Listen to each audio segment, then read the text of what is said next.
Bueno, buenas tardes con todos los asistentes a este quinto Congreso Internacional de Avances en Pediatría del Instituto Nacional de Salud del Niño. Es para mí un honor contar con un grupo de colegas de mucho prestigio. En primer lugar, vamos a tener la presencia del doctor Daniel Adrián López, quien es un pediatra egresado del Hospital Infantil de México, Federico Gómez. Además es cardiólogo pediatra y ecocardiografista pediatra del Instituto Nacional de Cardiología, adscrito al Hospital Regional de Alta Especialidad de Iztapaluca. Él nos va a brindar su experiencia sobre un tema de mucha importancia en ese momento: las secuelas cardiovasculares relacionadas con el COVID-19 en niños y adolescentes. Es para mí, muchas gracias, doctor, por contar con usted en este magno evento, y lo dejo para su ponencia de la tarde. Gracias. Gracias, doctora.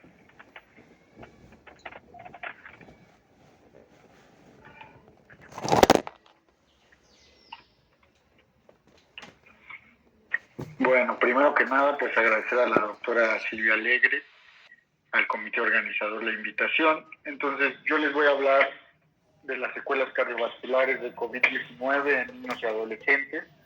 Un tema, pues, como ya mencionó la doctora, que tiene mucha importancia y que es muy reciente por todo lo que estamos viviendo.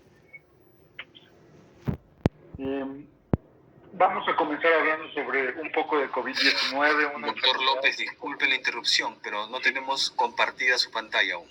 Ah, perfecto. Ya me regreso.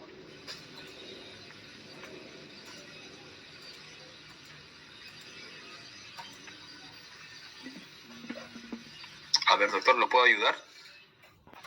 Listo, creo que ya le di remoto. A ver. No, aún no tenemos su pantalla compartida. Voy. Ahora sí, doctor. Ahora sí. ¿Podemos ¿Listo? empezar a su PPT? Sí, listo, muy amable. Muy bien. No, al Gracias. contrario.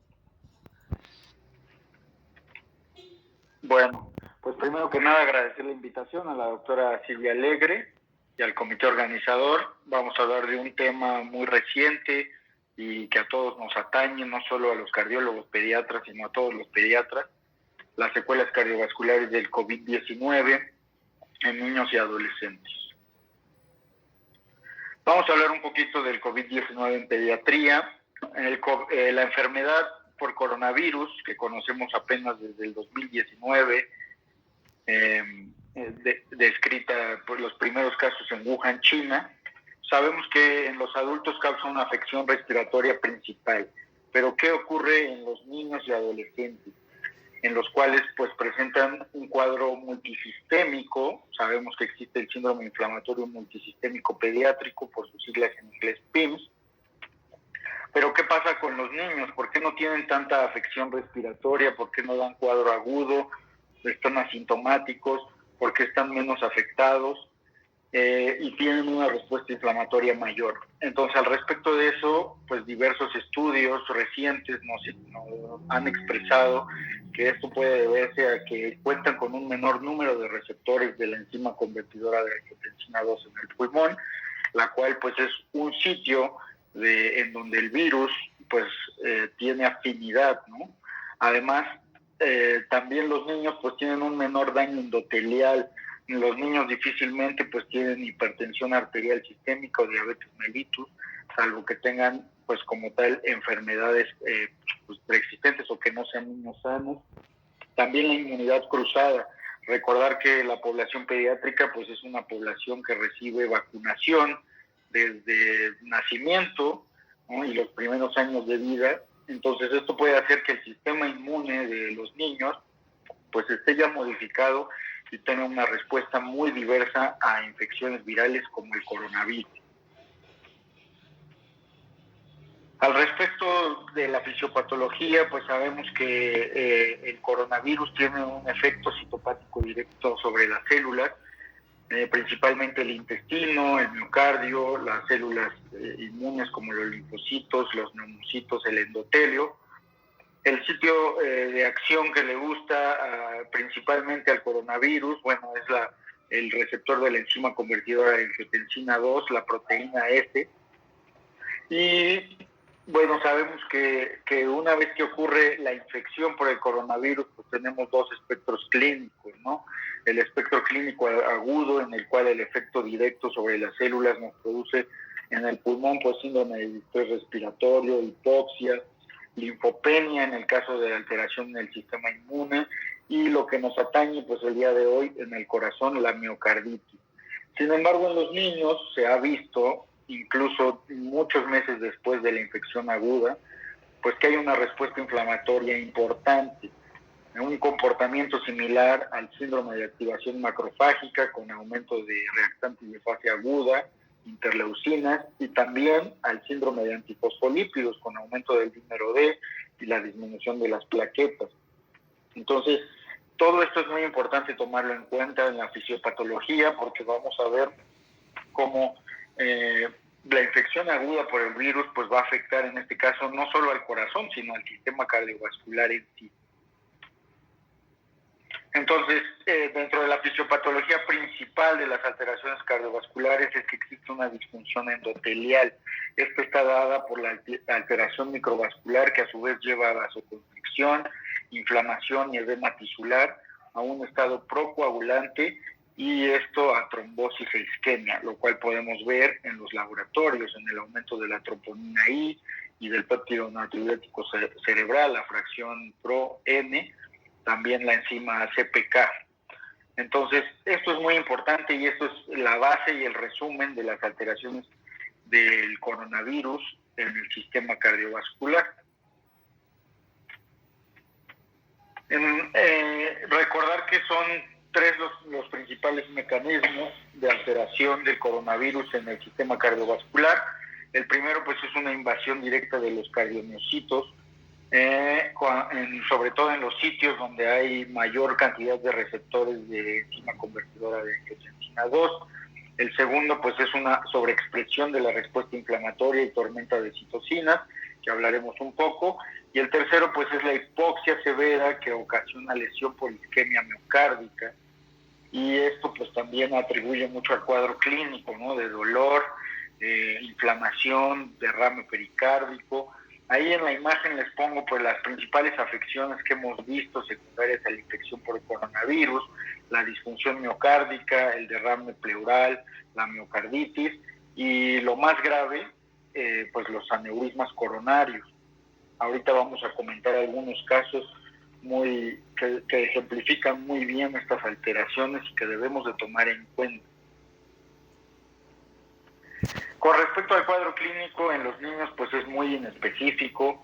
Siempre menciono en mi consulta que nosotros los pediatras somos como investigadores, ¿no?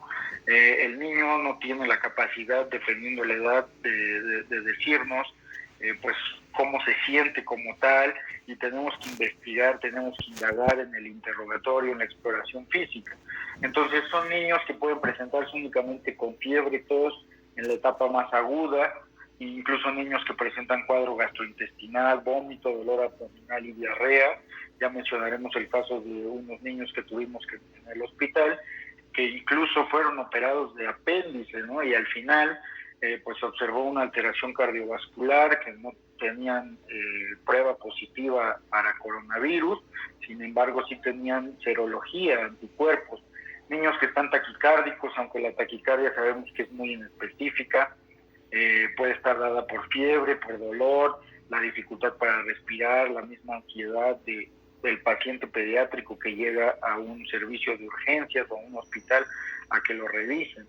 Los niños pequeños, los lactantes, pues pueden cursar con rechazo a la alimentación, disminución del apetito, estar taquipnéicos, y en casos ya severos, pues niños que llegan ya en estado de choque, de hipoperfusión, con extremidades frías, pulsos débiles, dolor torácico que hemos visto frecuentemente en adolescentes, ya con datos de falla cardíaca como hepatomegalia y un ritmo de galope.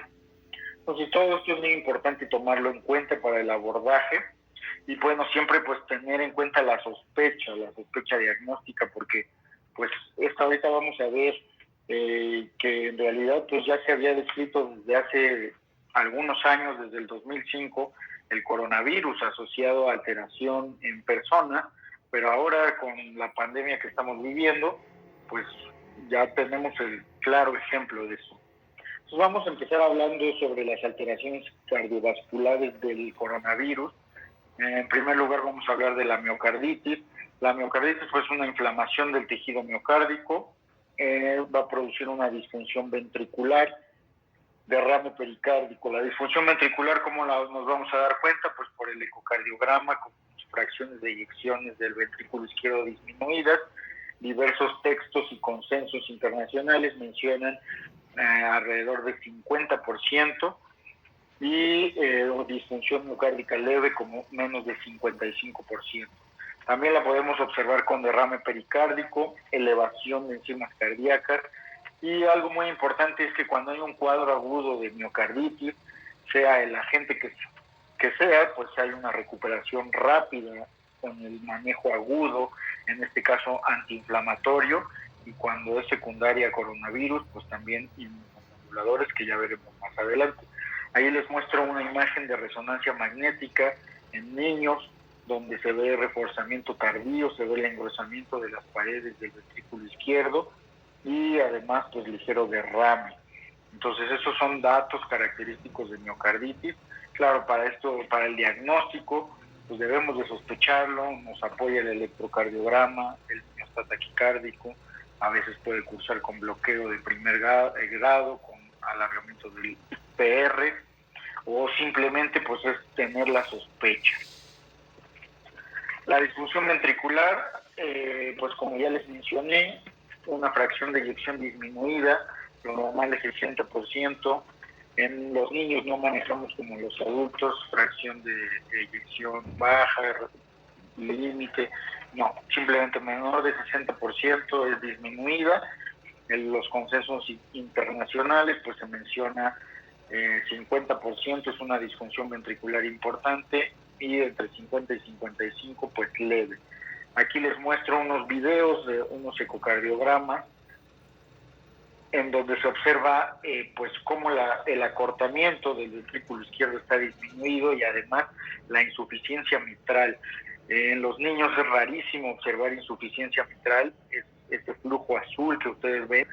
Este es secundario a la disfunción ventricular. En los adultos es más característico en pacientes con isquemia, con infarto, pero en los niños es rarísimo. Entonces, un niño que tiene una insuficiencia mitral de este tipo, pues hay que sospechar en una miocarditis, en una disfunción ventricular. Además que si ustedes observan la cavidad izquierda, ¿no?, que es en la que enfocamos el flujo, y la válvula mitral, pues se observa ligeramente dilatada, sobre todo en este primer video. Entonces es algo que también vamos a mencionar más adelante. Como parte de la disfunción ventricular, pues tenemos ya hoy en día estudios de imagen que nos permiten hacer un abordaje más estricto, en este caso el cálculo de la deformación longitudinal, circunferencial y radial, el strain, donde podemos observar, pues en este caso, en este niño, pues un resultado de menos 10.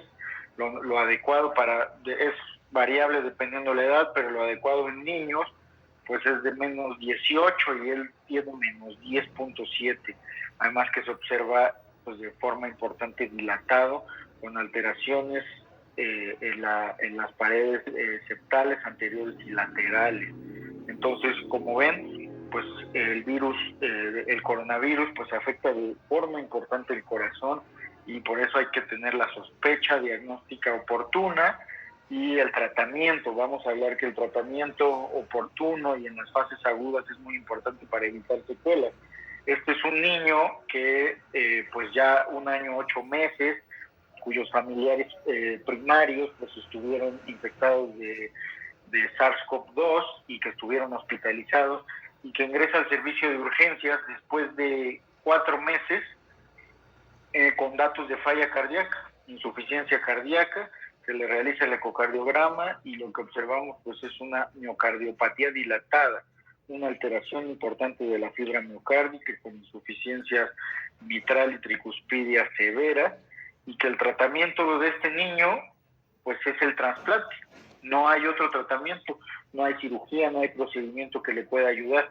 Obviamente, pues al ver nosotros esto, iniciamos el manejo, del cual vamos a hablar en la siguiente diapositiva.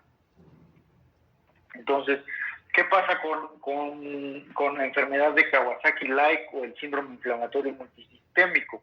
Aquí les muestro en la izquierda una imagen de una niña, una preescolar, que ingresa al servicio de urgencias con el cuadro clínico típico de la enfermedad de Kawasaki, con la enfermedad linfomucocutánea, con el eritema conjuntival bilateral no purulento, la lengua en fresa, con el rash o el exantema polimorfo y además con adenomegalia importante cervical. Y del lado derecho les muestro la placa de un adolescente que pues ingresa también al servicio de urgencias con un cuadro puro respiratorio, con prueba positiva para SARS-CoV-2. ¿Qué pasa cuando esto se conjunta, ¿no? Y tenemos la enfermedad Kawasaki-like como la imagen de medio, es una escolar también, que además de tener pues todo el cuadro clínico del Kawasaki, pues tiene también afección pulmonar. Ahí vemos en la tomografía con al menos 22 de los 25 segmentos pulmonares tomados. Entonces, ¿qué es lo que ocurre con esto? Que hemos visto muy frecuentemente también en niños.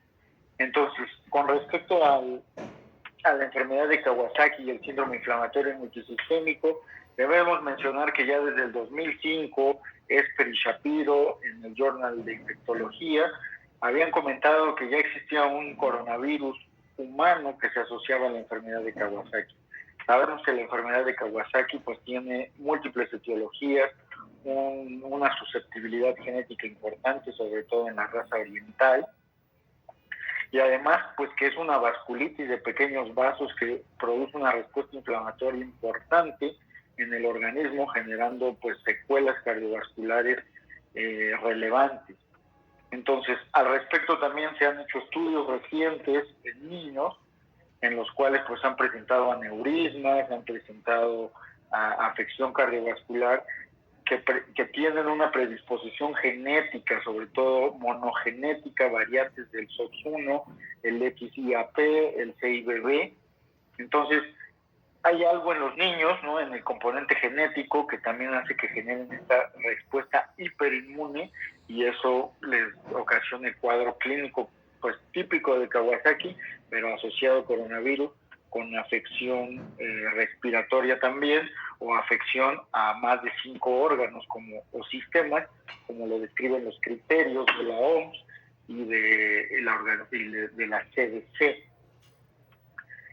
El síndrome inflamatorio multisistémico se ha observado en la mayoría de los casos en niños sanos, lo cual pues nos lleva también a concluir en la susceptibilidad genética. Del 79 al 95% de los casos reportados son niños sanos. La mayoría de los niños que también se reportaron pues tienen comorbilidades, ¿no? En el caso con afección respiratoria, los niños asmáticos que ya tienen un componente inflamatorio, inmunológico importante pulmonar, y además obesos. En el caso de México, pues tristemente somos el primer lugar en obesidad infantil, entonces también pues hemos observado que muchos de nuestros pacientes tienen esa comorbilidad. Mencionar que en el caso de las inmunoglobulinas, del 53 al 80% pues presentan inmunoglobulina G positiva y PCR negativa, lo cual también es importante. O sea, niños que llegaban al servicio con el cuadro típico y que salían con PCR negativa no se podían dejar ir, tenían que ser abordados, tenían que ser estudiados, e incluso pues los criterios que vamos a ver ahorita para clasificar al síndrome inflamatorio multisistémico mencionan que es únicamente con el contacto o con tener familiares de primer grado positivos a la infección por SARS-CoV-2, además del cuadro clínico, los estudios de laboratorio que nos apoyen, pues se hace el diagnóstico del síndrome inflamatorio multisistémico. Se considera que puede tener complicaciones posinfecciosas inmunomediadas, incluso en muchos centros se llegó a confundir con todas estas los síntomas y enfermedades del Kawasaki que ya mencionamos, el síndrome de choque tóxico, la activación de macrófagos, sepsis bacteriana, el síndrome de liberación de citocina. Pero aquí pues tenemos una conjunción de todo que produce alteración cardiovascular importante gracias a la respuesta hiperinmune. ¿Cuáles son los criterios diagnósticos del síndrome inflamatorio multisistémico? Bueno, aquí les pongo una tabla donde defino por la Organización Mundial de la Salud, por el Royal College of Pediatrics en Gran Bretaña, la CDC en Estados Unidos, y bueno, los criterios de Kawasaki, de la Academia Americana del Corazón. Entonces, mencionar aquí de forma importante, obviamente, el síndrome inflamatorio multisistémico, descrito solo en población pediátrica. De forma importante debe existir fiebre y marcadores elevados más de 3 días. Sabemos que en el Kawasaki el criterio es fiebre de más de 5 días. Y algo muy importante es la disfunción multisistémica, ¿no?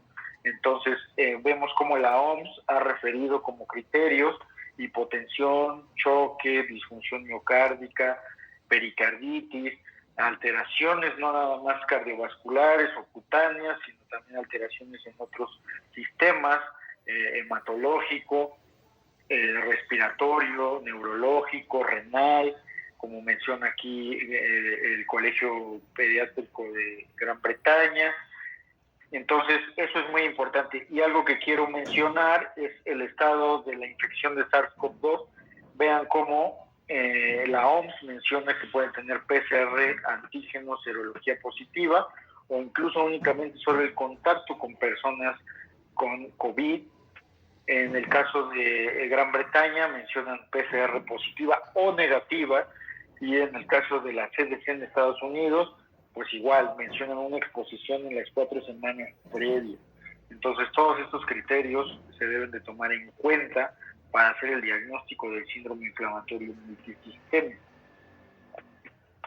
¿Qué pasa cuando ya se instauró el síndrome inflamatorio multisistémico secundario a la infección por SARS-CoV-2 y no hay un tratamiento oportuno y tenemos complicaciones, secuelas cardiovasculares como los aneurismas coronarios?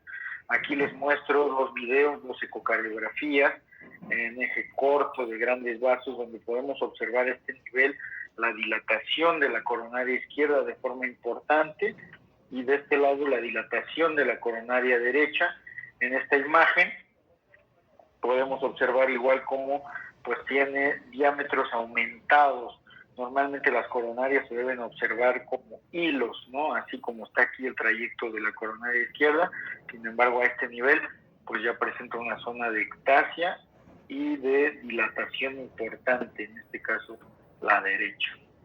Entonces, ¿qué ocurre? Pues son niños que pues, si no se trataron a tiempo, ya tienen una secuela cardiovascular, y en la institución donde yo me formé, pues lamentablemente estos niños pues ya tienen estudios compatibles con isquemia, con hipoperfusión, y necesitan ser sometidos a revascularización. Entonces, para evitar todas estas secuelas, pues necesitamos tener la sospecha clínica, diagnóstica, e iniciar de manera oportuna el tratamiento.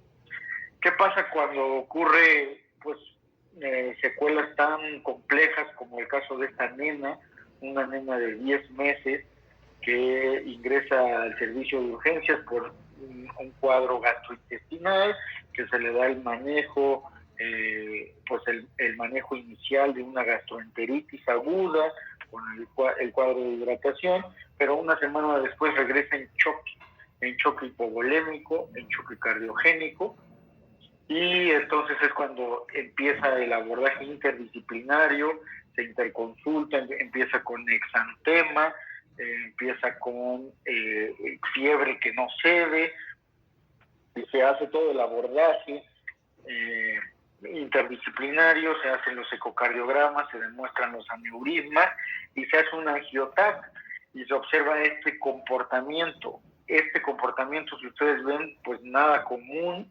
inclusive todo aneurismático, los vasos supraórticos, que eso es muy característico de una enfermedad autoinmune llamada enfermedad de Takayasu. En el caso de la aorta, con aneurismas saculares que son muy comunes en infecciones micóticas diseminadas y además pues las coronarias con aneurismas también característico del Kawasaki. Entonces, estamos ante la infección por coronavirus que nos está enseñando muchas cosas a nivel cardiovascular que seguimos aprendiendo. Entonces, esta nena, pues se le dio el manejo con inmunoglobulina, ameritó 2 dosis porque no sería la fiebre. Como ven, pues con estos estudios de imagen, pues tenía una respuesta inflamatoria muy importante. Además, ameritó esteroides. Generalmente, nosotros en México, en menores de 1 año, con enfermedad de Kawasaki, iniciamos el esteroide como cardiólogos pediatras y en apoyo con reumatología o inmunología, el esteroide porque son niños más susceptibles a generar aneurisma. Entonces, en el caso de esta niña, pues terminó el manejo con metotrexate e infliximab. Sin embargo, pues ya esta anatomía vascular está alterada y la niña tiene que estar anticoagulada con riesgos elevadísimos, ¿no?, de que alguno de estos aneurismas se rompa. Entonces, de ahí la importancia de conocer las secuelas cardiovasculares del coronavirus en niños y adolescentes. ¿Qué pasa con los laboratorios? Bueno, sabemos, como ya mencionamos en la fisiopatología, que hay elevación de reactantes de fase aguda, proteína C, procalcitonina, que nos ayudan en el diagnóstico, elevación del dímero D, fibrinógeno, de las enzimas cardíacas, que no en todos los centros tenemos disponibles, troponina, péptido natriurético cerebral, ferritina, y en centros muy específicos, niveles de interleucina 6. Recordar que el síndrome inflamatorio multisistémico con el componente inmunológico tan importante, se han realizado diversos estudios en donde se observa una alteración importante de las células CD8, los linfocitos citotóxicos, con una pues respuesta elevada a la producción de interleucinas, sobre todo 1 y 6. Entonces, siempre los estudios de gabinete nos van a apoyar en el diagnóstico. Este es el caso del niño que les enseñaba el strain, una miocardiopatía dilatada. En este instante, después de que llega de 4 meses de la aparente infección aguda, entonces vemos cómo pues, la fibra miocárdica está severamente dilatada, tiene contraste espontáneo. Entonces, niños que tienen que ser anticoagulados porque tienen un alto riesgo de arritmias, de trombos, y además con esas insuficiencias tan importantes que siguen dilatando más las cavidades y que provocan una disfunción cardiovascular severa. Entonces, niños que pues tienen que recibir muchos medicamentos en manejo de falla cardíaca, en este caso miocardiopatía dilatada. Lamentablemente, pues este niño falleció y pues a pesar del manejo, se inició de forma tardía, se le ofreció todo lo que se le podía ofrecer, la inmunoglobulina, el esteroide, el manejo de la falla cardíaca, y aún así, pues nunca lo alcanzamos, ¿no? Cursó con falla multiorgánica y falleció. Entonces, vean cómo, pues, sí afecta a los niños, ¿no? Muchas personas, bueno, ya hoy en día ya están más conscientes, pero en las primeras instancias de la pandemia, pues se consideraba que a los niños no les pasaba nada, ¿no?, después de la infección por el coronavirus. ¿Cuál es el tratamiento, en este caso, del síndrome inflamatorio multisistémico, del Kawasaki-like, o cuando ya tenemos datos importantes de alteración cardiovascular? Nosotros, en cuanto vemos esto, iniciamos inmunoglobulina intravenosa a 2 gramos por kilo, el esteroide que se ha descrito, la metilprednisona a 2 miligramos kilo, o los pulsos de 10 a 30, y después un esquema de reducción con prednisona de 2 miligramos kilo día, hasta 3 o 4 semanas. Dependiendo del cuadro clínico, pues se puede usar los inotrópicos en casos necesarios. No todos los niños ameritan uso de aminos.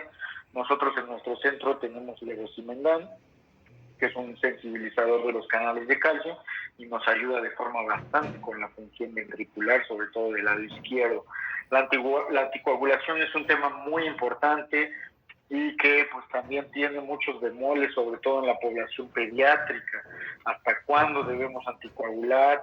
¿En qué pacientes? Estados proinflamatorios en niños, generalmente obesidad, con dímeros B muy elevados y fibrinógenos muy elevados.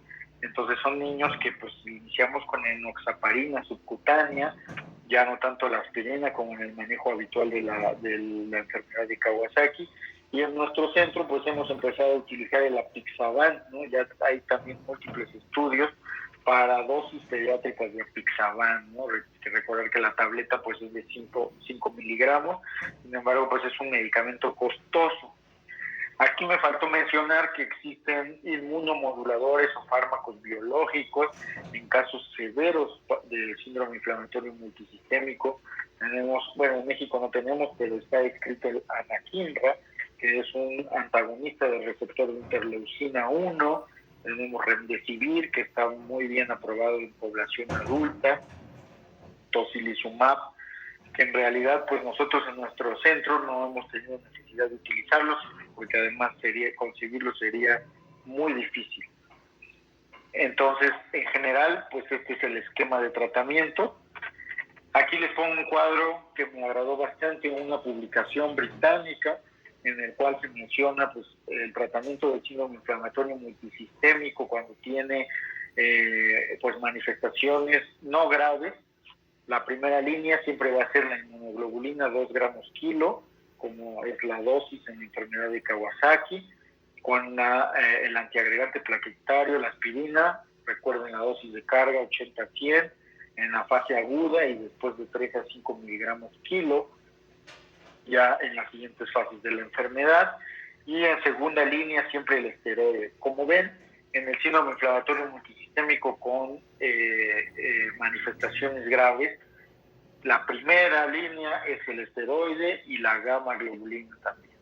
Entonces, así lo hemos hecho en nuestro centro. Obviamente, pues pacientes que llegan de estratos socioeconómicos bajos en nuestra comunidad, no sabemos, pueden tener comorbilidades asociadas, se puede iniciar antibiótico y bueno, la anticoagulación, ¿no? Con heparinas de bajo peso molecular, enoxaparina, en casos severos. Recordar que pues ya está bien descrito que no hay contraindicación para iniciar manejo antihipertensivo si el paciente estuviera hipertenso con IECAS, y en casos muy severos pues ya el soporte ventricular.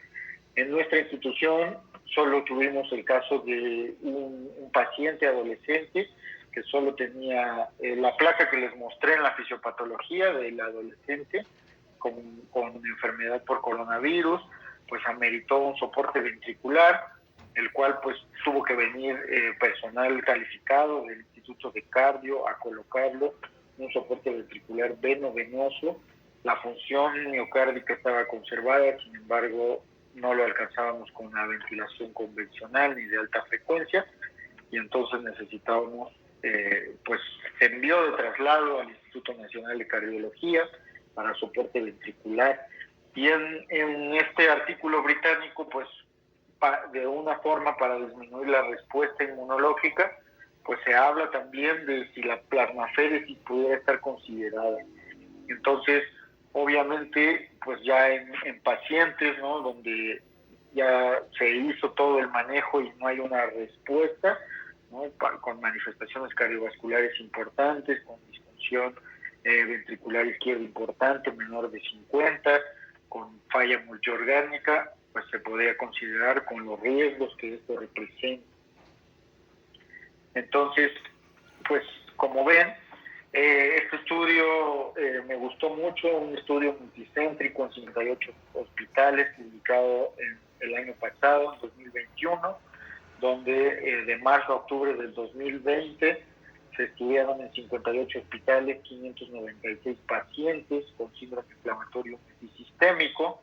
Como ven, 87% de ellos recibió tratamiento inmunomodulador, referido como inmunoglobulina y esteroides sobre todo. Mencionan también el uso de biológicos, pero en pocos pacientes. Observen cómo esto es un estudio de Estados Unidos liderado por la doctora Jane Newburger, autoridad mundial en la enfermedad de Kawasaki, y el doctor Randolph, donde 174 pacientes de los 596 pues eran hispanos o latinos, 390 previamente sanos, 245 que meditaron tratamiento con vasopresores, y las principales complicaciones cardiovasculares pues fueron la disfunción miocárdica y los aneurismas coronarios.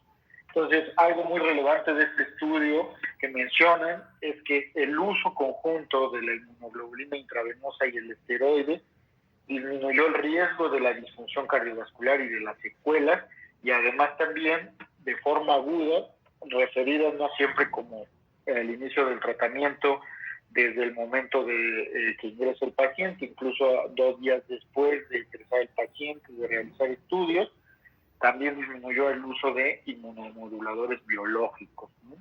Entonces es muy importante tomar en cuenta todo esto.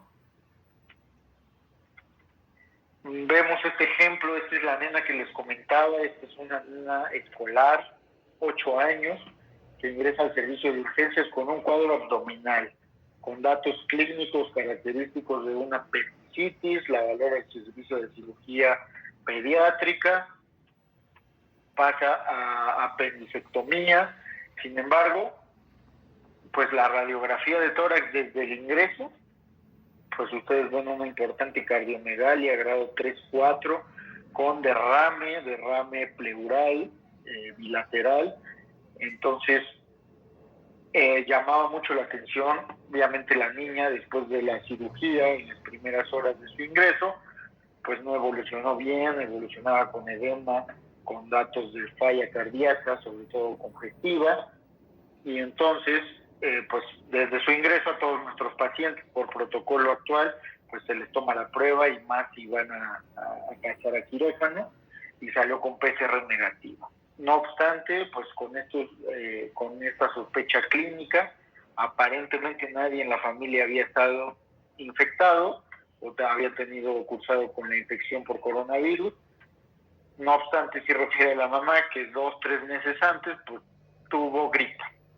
Entonces, pues se solicitó de manera inicial la serología y se reportó inmunoglobulina G positiva. Entonces, la niña, una vez que salió de la cirugía, que no evolucionó bien, al día siguiente se inició el manejo con inmunoglobulina intravenosa y esteroides. Y vean ustedes, esta es la placa ya en el seguimiento por consulta externa después de 2 meses. Algo que puedo mencionarles es que no ha recuperado función miocárdica, tiene una fracción de eyección de 30-35%, en el momento del primer estudio tenía 20%, y está con manejo de falla cardíaca, ¿no? Con beta bloqueador, con carvedilol, con antagonistas de la enzima convertidora de angiotensina, con diurético, con digoxina para favorecer el inotropismo. Entonces, hay una mejoría significativa radiológica, pero no ecocardiográfica. Entonces, es una nena que tenemos en vigilancia, que es corazón estructuralmente sano, pero vean ustedes cómo la evolución, ¿no? Esta placa es muy representativa. Entonces, a esta niña se le ofreció el manejo, a pesar de que pues, no existían los criterios, de que simplemente IgG positiva, gripa hace unos meses, le dimos inmunoglobulina intravenosa y el esteroide, y entonces sí hay una mejoría, no en la función, lo cual es lamentable, pero pues está el manejo de la falla cardíaca. Vean también estos casos, casos de niños, generalmente escolares, cómo tienen la disfunción miocárdica importante del ventrículo izquierdo, la insuficiencia mitral importante, y después del uso de inotrópicos, en este caso levosimendan, inmunoglobulina intravenosa, esteroide intravenoso, pues cómo disminuye de forma importante la insuficiencia, prácticamente ya es una insuficiencia muy ligera, trivial, y vean aquí el acortamiento del ventrículo izquierdo está mucho mejor que al ingreso. Entonces es muy importante iniciar de forma oportuna el tratamiento. ¿Qué ha ocurrido en nuestro centro?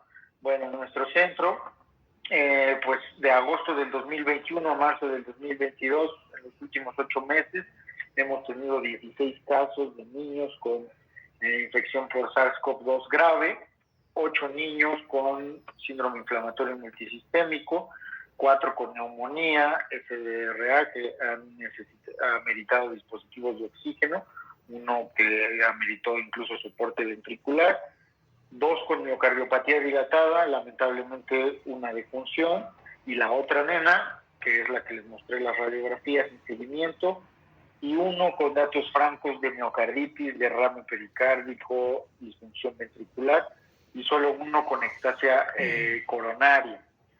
El caso que les mostré de las imágenes de la angioTAC es un caso descrito en el estado de San Luis Potosí, en México, a inicios de la pandemia, en abril del 2020.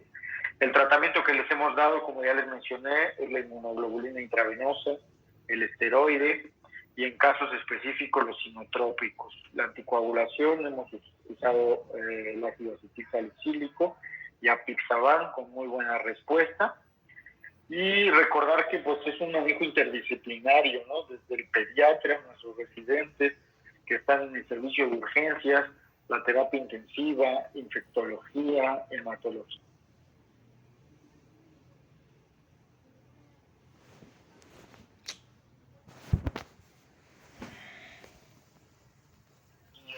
Y nosotros en el servicio de cardiología pediátrica, pues trabajamos en equipo para pues, lograr la mejor evolución de estos pacientes. Tenemos que seguir aprendiendo del coronavirus en los niños. Creo que ya me estoy extendiendo. Entonces, como conclusiones, el coronavirus pues genera secuelas cardiovasculares importantes, tiene muchas manifestaciones posteriores a la infección aguda.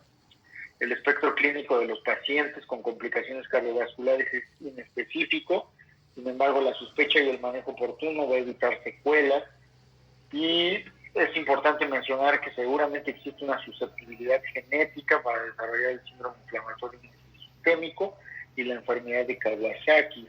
Entonces, imposible estudiar a toda la población, pero a los niños que pues ya tienen manifestaciones y si hay la oportunidad, darles un seguimiento estrecho.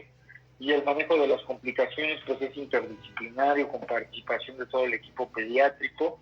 El seguimiento no está como tal establecido en las nuevas guías, consenso, sobre todo de la Asociación Americana del Corazón, pero no debe de perderse, ¿no? Son niños que a lo mejor, como la enfermedad de Kawasaki, si ya tienen complicaciones cardiovasculares en etapa aguda, pues obviamente en la primera semana, en el primer mes, a los 2-4 meses, y en este caso pues un seguimiento posteriormente anual, ¿no? Si la enfermedad remitió y no hay secuela, para observar pues la función miocárdica, y con las nuevas técnicas ecocardiográficas pues la disfunción, en este caso sistólica, subclínica con el strain.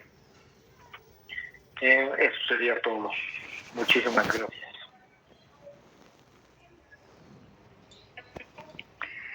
Gracias, doctor López.